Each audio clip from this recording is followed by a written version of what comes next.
அனைவருக்கும் வணக்கம். செய்திகள் வாசிப்பது சேத்தம்படை சேகர். ஒரு முக்கிய செய்திகள்.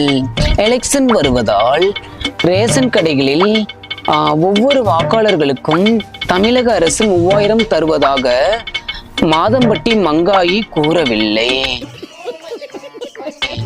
அடுத்தபடியாக தேவையில்லாத செய்திகள். 3000 கத்தையாக சாக்கிலோ அல்லது சூட்கேஸிலோ பெற்றுக்கொண்டு ஈசிஆரின் ஒரு பங்களாவோ அல்லது மவுண்ட் ரோட்டில் ஒரு பிளாட்டோ வாங்கி பயனடையும்படி சங்காம்பட்டி செப்பாயி கூறவில்லை. அடுத்தபடியாக கடுப்பான செய்திகள். இந்த முறையும் நாங்களே வந்தால் வீட்டில் இருக்கும் ஒவ்வொரு வாக்காளர்களுக்கும் அரை கிலோ அல்வா கொடுப்போம் என்று யாரும் கூறவில்லை.